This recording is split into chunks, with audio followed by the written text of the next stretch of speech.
नमस्कार, inside out के एक और एपिसोड के साथ हाजिर हूं मैं राज ठाकुर आपके साथ। आज का एपिसोड बेहद खास है।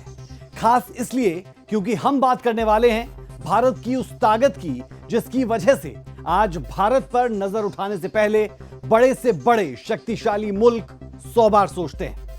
हम बात करने वाले हैं भारत की परमाणु शक्ति की। आज हम आपको लेकर चलेंगे उस सफर पर जिसने हमें न सिर्फ परमाणु शक्ति संपन्न देश बनाया बल्कि एक विकासशील देश की वैश्विक ताकत बना दिया। इस एपिसोड में भारत की उस उपलब्धि की कहानी जब हमने ऊर्जा एवं सुरक्षा के क्षेत्र में आत्मनिर्भरता के स्वर्णिम युग में प्रवेश किया। साथ ही भारत की अंतरिक्ष की सफर की तरफ भी आपको लिए चलेंगे हमारे इस खास शो में। हमारे शो में हम जानेंगे कि कैसे आजादी के बाद 1948 में एटॉमिक एनर्जी कमीशन की स्थापना से लेकर 1998 के पोखरण 2 परीक्षण और उसके बाद की ऊर्जा रणनीति तक का भारत में क्रमिक विकास हुआ। आज का एपिसोड होगा शोध, संसाधन, नीति, अंतर्राष्ट्रीय सहयोग और तकनीक के समन्वय का। भारत के परमाणु सफर के साथ आपको भारत की अंतरिक्ष में यात्रा पर भी देंगे कुछ खास जानकारियां। आज का इनसाइड आउट भारत के महान वैज्ञानिकों की उपलब्धियों से जुड़ी जानकारियों भरा। तो चलिए दिखाते हैं आपको कि आज के कार्यक्रम में क्या कुछ खास रहने वाला है, कौन कौन से मुख्य बिंदु आज रहने वाले हैं। भारत में परमाणु कार्यक्रम की नींव रखने वाले होमी जहांगीर भाभा के योगदान को कैसे याद किया जाता है। 1974 और 1998 के पोखरण टेस्ट से भारत को क्या स्ट्रेटेजिक बढ़त मिली। आज भारत की न्यूक्लियर पॉलिसी का ग्लोबल मैसेज क्या है। क्या न्यूक्लियर एनर्जी हमारी एनर्जी क्राइसिस का हल बन सकती है। अंतर्राष्ट्रीय दबाव और प्रतिबंधों से निपटने के लिए भारत ने क्या रणनीतियां अपनाई। परमाणु शक्ति ने भारत की सुरक्षा पॉलिसी को कैसे बदला। चीन और पाकिस्तान के संदर्भ में हमारी न्यूक्लियर कैपेबिलिटी कितनी अहम है। क्या भारत को न्यूक्लियर सप्लायर्स ग्रुप यानी एनएसजी में शामिल होना चाहिए, यह एक बड़ा सवाल है। भारत के स्पेस प्रोग्राम की भी हम बात करेंगे। कैसे हमने बैलगाड़ी से लेकर चंद्रयान तक का सफर तय किया, उसे लेकर भी जानकारियां हम आपके सामने रखेंगे। जानेंगे नासा के मुकाबले इसरो की सबसे बड़ी ताकत क्या आने वाले समय में भारत स्पेस इकोनॉमी में बड़ा खिलाड़ी बन सकता है। कैसे सीमित बजट के बावजूद भारत अपने सफर को सफल बना सकता है। चंद्रयान 3 की सफलता ने भारत की स्पेस डिप्लोमेसी को कैसे बदल दिया। क्या भारत अपना स्पेस स्टेशन बनाने की दिशा में सही कदम उठा रहा है। स्पेस टेक्नोलॉजी का डिफेंस सेक्टर में कितना योगदान है। भारत के लिए अगले 20 साल का स्पेस विजन क्या है। इन तमाम सवालों के जवाब आपको मिलेंगे अगले आधे घंटे के दौरान इनसाइड आउट में, तो कहीं मत जाएं, बने रहे हमारे साथ। तो कहानी शुरू होती है आजादी के ठीक बाद के दौर से, जब देश के पहले प्रधानमंत्री जवाहरलाल नेहरू ने डॉक्टर होमी जहांगीर भाभा को देश का परमाणु कार्यक्रम खड़ा करने की जिम्मेदारी सौंपी। 1948 में एटॉमिक एनर्जी कमीशन की स्थापना हुई। शुरू में हमारा मकसद था शांति के लिए परमाणु ऊर्जा, लेकिन वक्त के साथ इस प्रोग्राम ने हमें रक्षा के लिहाज से भी आत्मनिर्भर बनाया। 1954 में डिपार्टमेंट ऑफ एटॉमिक एनर्जी यानी डीएई बना और डॉक्टर होमी जहांगीर भाभा की अगुवाई में मुंबई में भाभा एटॉमिक रिसर्च सेंटर यानी बाग खड़ा किया गया। एक जो सपना था कि भारत साइंस और टेक्नोलॉजी के रास्ते पर चल करके आगे बढ़ेगा, ये सपना हमारा 1947 में खाली एक आदमी का नहीं था, हमारी पूरी पॉलिटिकल लीडरशिप का सपना था। ये नेहरू जी का सपना था, पटेल का सपना था, जो राजेंद्र प्रसाद जो हमारे राष्ट्रपति थे, सबका सपना यही था कि भारत को आगे लेके जाना है साइंस एंड टेक्नोलॉजी के माध्यम से। और उसमें भाभा एक बड़ा रोल प्ले किया और भाभा एटॉमिक रिसर्च सेंटर वो उनके नाम से बना। 1956 में भारत ने एशिया का पहला रिसर्च रिएक्टर अप्सरा बनाया। इसने हमें न्यूट्रॉन फिजिक्स और रिएक्टर टेक्नोलॉजी में मजबूत बनाया। इसके बाद CIRUS और ध्रुव जैसे रिएक्टर्स आए, जिनसे न सिर्फ ईंधन चक्र मजबूत हुआ बल्कि आइसोटॉप का मेडिकल और इंडस्ट्रियल काम में भी इस्तेमाल होने लगा। सरल शब्दों में अगर हम समझें तो परमाणु तकनीक सिर्फ बम या बिजली तक सीमित नहीं रही, बल्कि रोजमर्रा की आम जरूरतों में भी वैज्ञानिक विकास का हिस्सा बन गई। यही वो दौर था जब ये तय हुआ कि भारत अपनी तकनीक खुद बनाएगा और विदेशी मदद पर ज्यादा निर्भर नहीं रहेगा। भारत ने जल्दी समझ लिया था कि हमारे पास थोरियम बहुत है, लेकिन यूरेनियम कम है। दरअसल थोरियम एक नेचुरल रेडियो एक्टिव मेटल है जो जमीन में खनिज के रूप में पाया जाता है। भारत में थोरियम के बहुत बड़े भंडार है, खासकर केरल, तमिलनाडु और उड़ीसा की समुद्री रेत में।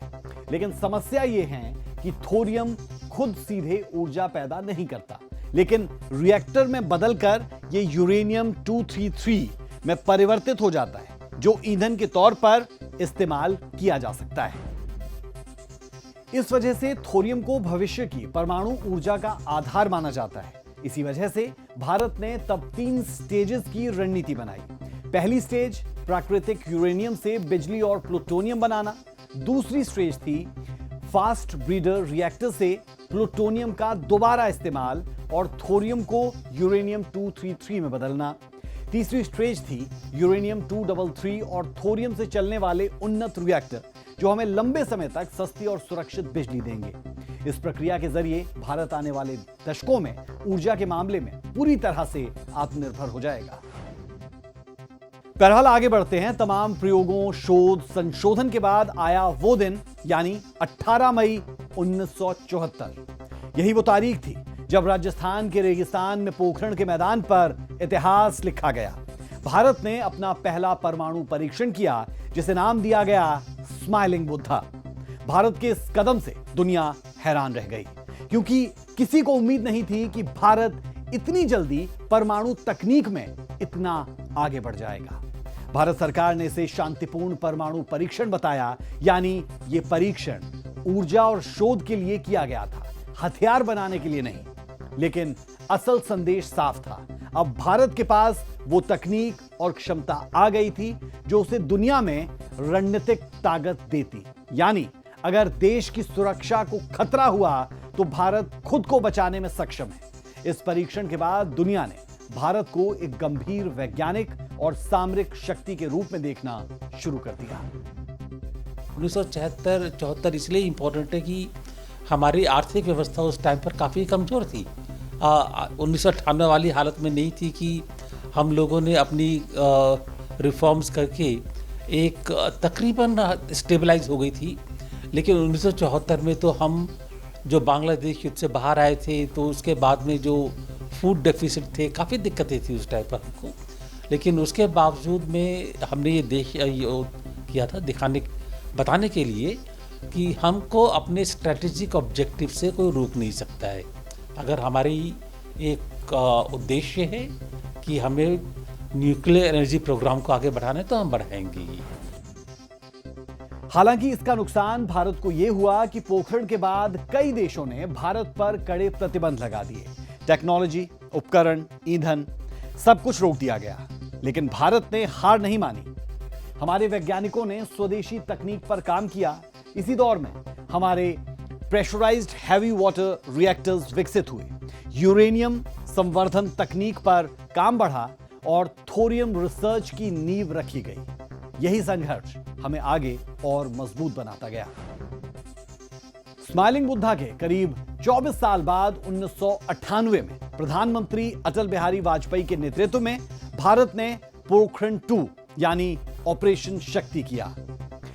इन परीक्षणों में लगातार 5 परमाणु विस्फोट किए गए, जिससे दुनिया को यह साफ संदेश दे दिया गया कि अब भारत केवल तकनीक जानने वाला देश नहीं है, बल्कि एक परमाणु हथियार संपन्न राष्ट्र बन चुका है।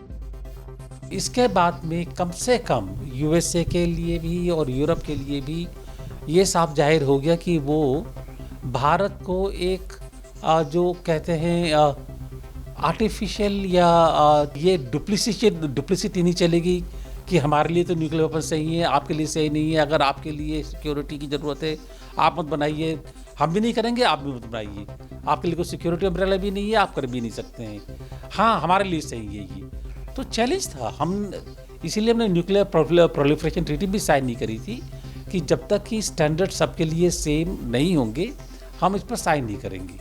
और हमारा जो एक्सप्लोजन था 1998 का, वो उसी दिशा में एक कदम था, बताने के लिए कि अब हम दुनिया की जो बाकी देश हैं जिनके पास न्यूक्लियर वेपन है, हम उनके बराबर खड़े हैं।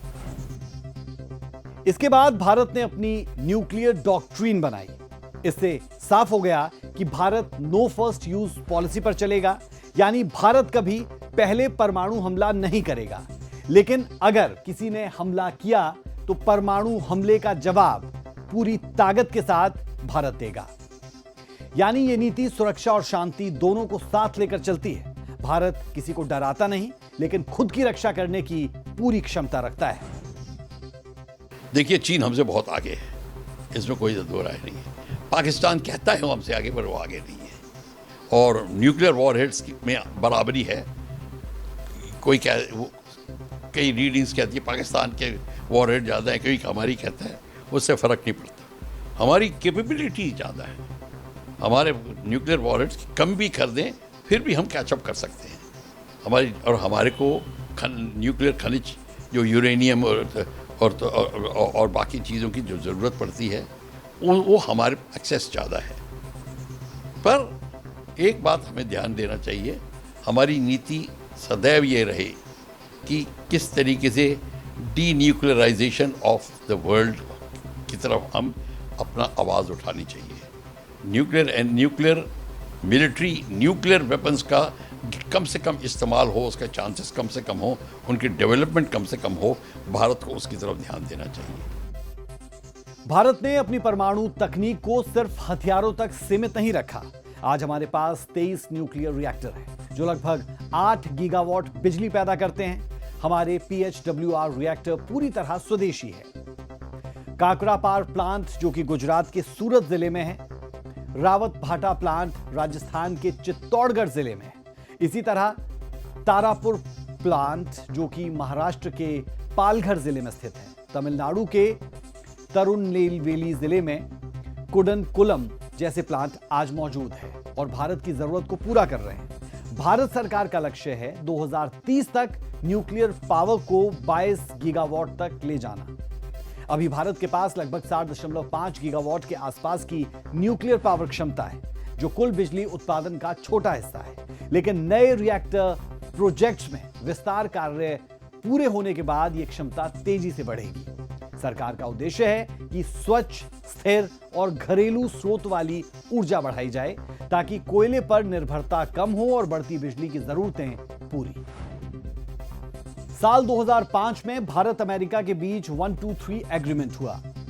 Bharat America 123 agreement civil nuclear deal भी से कहा जाता है। दरअसल 1974 और 1998 के परमाणु परीक्षणों के बाद भारत पर कई देशों ने टेक्नोलॉजी और ईंधन सप्लाई को लेकर प्रतिबंध लगा दिए। भारत को परमाणु ऊर्जा के लिए जरूरी यूरेनियम और आधुनिक टेक्नोलॉजी तक पहुंच नहीं मिली थी।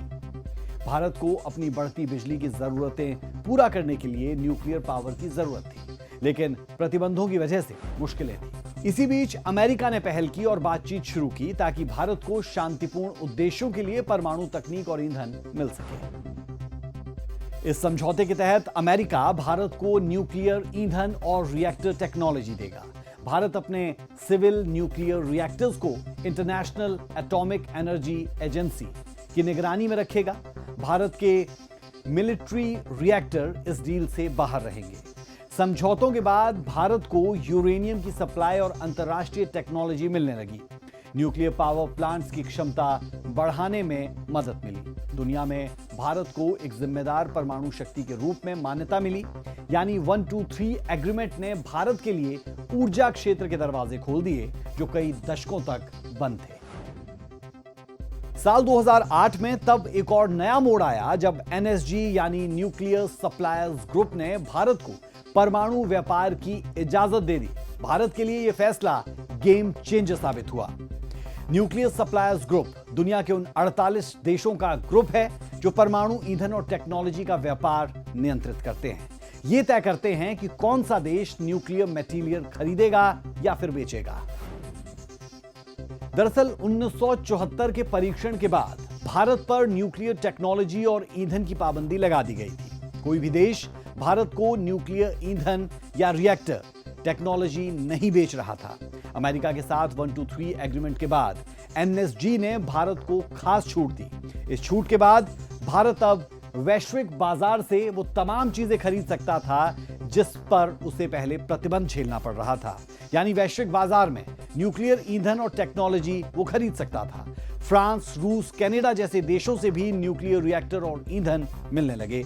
इस फैसले के बाद भारत के न्यूक्लियर पावर प्रोजेक्ट को गति मिली। बिजली उत्पादन के लिए फ्यूल की कमी खत्म होने लगी। भारत को वैश्विक न्यूक्लियर कम्युनिटी में सम्मान और स्वीकार्यता मिली। भारत का जो ऑब्जेक्टिव है, जो भारत की पॉलिसी है और उन्होंने क्या क्यों किया, ये समझना पड़ेगा। ये कि हम भारत को बाकी सब देशों की तरह से जो है नहीं समझ सकते हैं। ये तो जल्द ही फिर भारत और यूएसए के बीच में बातचीत भी शुरू हुई। वहाँ पर फिर एग्रीमेंट भी हुए भारत और यूएसए के बीच में। कोऑपरेशन बढ़ा न्यूक्लियर एनर्जी प्रोग्राम के लिए, रिएक्टर बनाने के लिए, तो टेक्नोलॉजिकल कोऑपरेशन के बारे में। बल्कि मैं कहूँगा 1998 के एक्सप्लोजन के बाद में एक तरह से अगर देखा जाए तो यूएसए का जो अप्रोच था हमारे भारत के लिए वो काफ़ी हद तक बदल गया। और उसके बाद में मोर रिसेप्टिविटी, ज़्यादा खुल करके देखना, ज़्यादा समझ रखना कि भारत का उद्देश्य क्या है। भारत एक एम्बिशन जो होता है, आकांक्षा होती हैं, उनको समझना शुरू हुआ। और ये भी समझना शुरू हुआ कि जो भारत की आकांक्षाएँ, जो एम्बिशन है, उनको दबा नहीं सकते हैं। इसमें कोई दो राय नहीं है कि परमाणु ताकत के साथ जिम्मेदारी भी आती है। भारत आज परमाणु सक्षम देश है, लेकिन हमारी नीति आज भी वही है। भारत ने हमेशा दुनिया को भरोसा दिलाया कि हमारी नीति नो फर्स्ट यूज की है। हमारे पास ताकत है, लेकिन उसका इस्तेमाल सिर्फ सुरक्षा और ऊर्जा के लिए होगा, आक्रामकता के लिए नहीं। यही वजह है कि आज दुनिया हमें जिम्मेदार परमाणु शक्ति मानती है, खतरा नहीं। भारत की ओर से कई बार वैश्विक मंच पर यह बात दोहराई भी जाती रही है कि भारत बुद्ध का देश है, युद्ध का नहीं। हम शांति चाहते हैं, लेकिन भारत यह भी स्पष्ट करता रहा है कि कोई हमें छेड़ेगा तो हम उसे छोड़ेंगे नहीं। जो हमारी न्यूक्लियर स्ट्रेटजी है ये वो है नो फर्स्ट यूज, लेकिन डेटरेंट है ये। तो उसमें यह है कि जो हमारे आसपास के जो देश हैं वो हमारे ऊपर एक न्यूक्लियर सुपीरियरिटी की वजह से दबाव बनाने की स्थिति उनकी कम हो गई है। अब जैसे अब आप कहेंगे कि अभी ऑपरेशन सिंदूर हुआ, तो उस टाइम पर ये न्यूक्लियर ब्लैकमेल वाली बात शुरू हुई कि पाकिस्तान ने कहा कि हम अपने न्यूक्लियर बॉम्ब्स काम में लेंगे, स्ट्रेटेजी टैक्टिकल वेपनरी है वो काम में लेंगे। तो उस टाइम हम ये कहने की हालत में कि अगर आप काम में लेंगे तो हम भी जो है चुप नहीं बैठेंगे। ठीक है, भारत तो नुकसान होगा, लेकिन पाकिस्तान तबाह हो जाएगा। तो ये हम इसी हालत में कह सकते हैं, क्योंकि हमारे पास भी इतनी वेपनरी थी कि हम उसको काम में ले सकते हैं। चलिए अब कार्यक्रम के दूसरे हिस्से का रुख करते हैं। भारत की अंतरिक्ष यात्रा की बात करते हैं। 1947 में अंग्रेजों की गुलामी से आजाद हुए देश को लेकर तब यह कहा जाता था कि भारत खुद को संभाल नहीं पाएगा, लेकिन सदियों की गुलामी, अत्याचारों के बावजूद भारत के ज्ञान, संस्कृति और तकनीक की समझ को कोई नहीं छीन पाया। इसी का नतीजा है कि आज भारत के पास स्पेस इंस्टीट्यूट, इसरो, नासा जैसे अत्याधुनिक ताकत को टक्कर देने की ताकत मौजूद है। भारत के स्पेस प्रोग्राम की नींव 1969 में रखी गई। जिस तरह होमी जहांगीर भाभा को भारत के परमाणु कार्यक्रम का जनक कहा जाता है, ठीक उसी तरह डॉक्टर विक्रम साराभाई को भारतीय अंतरिक्ष कार्यक्रम का जनक कहते हैं। शुरुआत में रॉकेट पार्ट्स को साइकिल और बैलगाड़ी से लॉन्च साइट तक पहुंचाया जाता था, लेकिन इसी जज्बे ने आगे चलकर भारत को पीएसएलवी और जीएसएलवी जैसी ताकत दी। 1962 में इनकॉस्पर यानी Indian national committee for space research की स्थापना से लेकर 1969 में इसरो के गठन और 1975 में पहला भारतीय उपग्रह आर्यभट्ट तक भारत ने अपनी अंतरिक्ष यात्रा की नींव रखी। 1980 में SLV-3 ने रोहिणी उपग्रह को पृथ्वी की कक्षा में स्थापित कर इतिहास रचा। 1990 के दशक में PSLV लॉन्चर ने कामयाबी की नई परिभाषा दी। भारत स्पेस टेक्नोलॉजी में बहुत आगे निकल गया है। हम तो 51 सैटेलाइट लॉन्च कर रहे हैं, 55 60 कर रहे हैं दुनिया के देशों के लिए। तो हमारा तो उसमें बोलबाला है, पर हमको ये देखना है कि हमारी जो रक्षा नीति में भी स्पेस वॉरफेयर का प्रावधान होना चाहिए। मैं अभी भी बोल रहा हूँ कि हम यूज़ नहीं करेंगे, पर हमको यहाँ पे यूज़ करने की बात आए तो हम चूके ना, इसलिए सदैव रेडी रहें। साल 2008 में चंद्रयान 1 ने दुनिया को दिखाया कि भारत के वैज्ञानिक क्या कर सकते हैं। फिर आया 2014, जब मंगलयान ने पहली ही कोशिश में मंगल की कक्षा में प्रवेश कर इतिहास रच दिया। और सबसे ताजा कामयाबी 2023 में चंद्रयान 3 की सफल लैंडिंग, जिसने हमें चांद के दक्षिणी ध्रुव पर उतरने वाला पहला देश बना दिया। अब जरा नासा और इसरो की बात करते हैं। नासा यानी national aeronautics and space administration, ये अमेरिका की सरकारी स्पेस एजेंसी है जो अंतरिक्ष और विज्ञान से जुड़े रिसर्च, रॉकेट लॉन्च, सैटेलाइट बनाने और अंतरिक्ष यात्रा का काम करती है। अपोलो मिशन, जिसमें इंसान पहली बार चांद पर गया, या फिर हाल के मार्स रोवर मिशन, ये सब नासा की ओर से ही किए गए।